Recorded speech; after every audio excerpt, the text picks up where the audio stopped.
एक निवेदन और, पद सबको नहीं मिलता,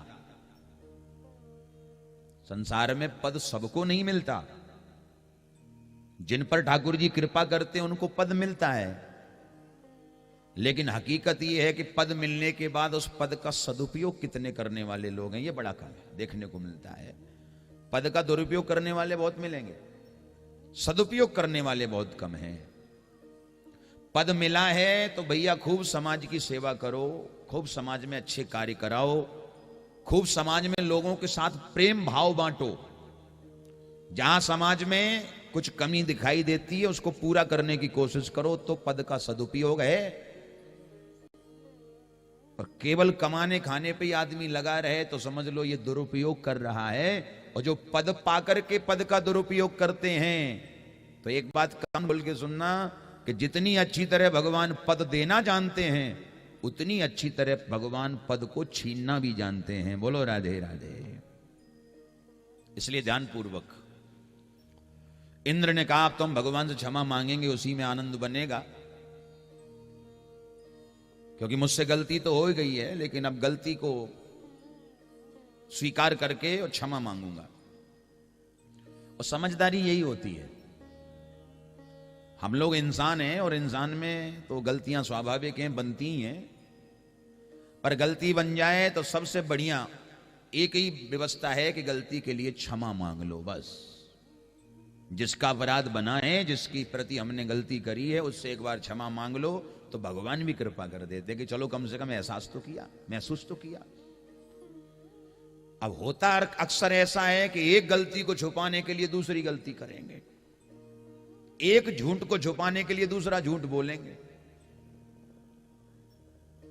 एक बार एक बाप और बेटा, 10 साल का बेटा और उसका बाप, दोनों चले ग्वालियर स्टेशन पे पहुंचे। विचार किया कि चलो, अब ग्वालियर से भोपाल जा रहे थे, ट्रेन में बैठ गए दोनों। ग्वालियर से ट्रेन चली, चलते चलते ट्रेन दतिया स्टेशन पे पहुंची। और दतिया स्टेशन पे पहुंची तो बढ़िया एक समोसा बेचने वाला आया, समोसा ले लो, समोसा ले लो। अब बच्चे तो बच्चे ही होते, बच्चा बोला, पापा जी समोसा दिलवा दो। अब पापा जी भी बड़ो प्यार करें बच्चा, तो तुरंत 10 को नोट निकालो, समोसा दिलवा दिया, लो बेटा खाओ समोसा। अब बच्चे ने समोसा खाया, ट्रेन चली। ट्रेन चली रही थी कि एक आइसक्रीम बेचने वाला आ गया, आइसक्रीम ले लो, आइसक्रीम। आहा, बच्चा बोला, पापा जी आइसक्रीम दिलवाओ। बच्चे को डांट लगाई, चुप, अभी समोसा खाया, अब आइसक्रीम के लिए कहने लगा, मेरे पास नहीं है पैसा। जैसे ही मना किया बाप ने, सो बेटा ने तुरंत कह दी कि पापा आइसक्रीम दिलवा दो वरना कह दूंगा। तो डर के मारे पापा जी ने 10 का नोट निकाला, आइसक्रीम दिलवा दी।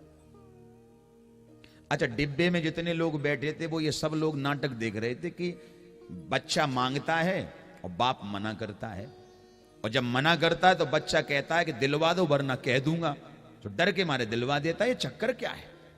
तो पूछा कि भैया एक बात बताओ, ये तुम बाप बेटा की क्या लीला चल रही है, नाटक क्या है तुम्हारा, ये समझ में नहीं आ रहा, थोड़ा साफ साफ बताओ क्या कहानी चल रही है।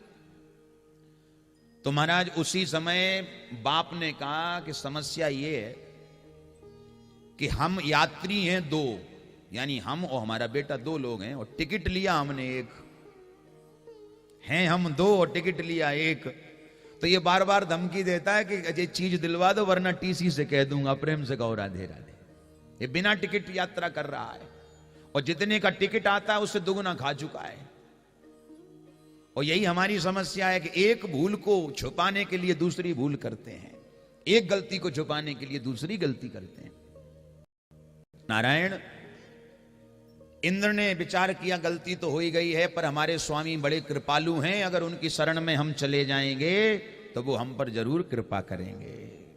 सुरभि नाम की गाय को संग में लिया है, और इस कामधेनु गाय को लेकर के इंद्र आया और पहले भगवान का गाय के दुग्ध से अभिषेक करवाया। और गाय के दूध से अभिषेक भगवान का हुआ तो भगवान का नाम हो गया गोविंद। बोलो गोविंद भगवान की जय हो।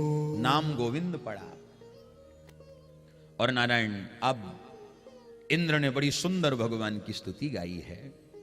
विशुद्ध सत्वम तव धाम शांतम तपोमयम ध्वस्त रजस्तमस्कम मायामयोयम गुणसम प्रवाहो न विद्यते ते ग्रहणानुबंध। बड़ा बढ़िया महाराज जो है श्लोक पढ़ के स्वागत किया।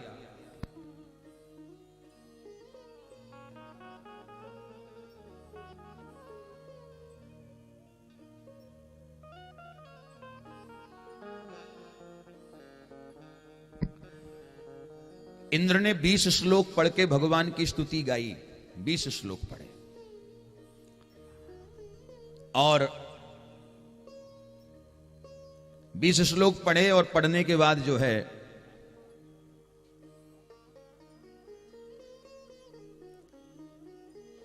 निवेदन किया तो भगवान ने इंद्र को क्षमा कर दिया।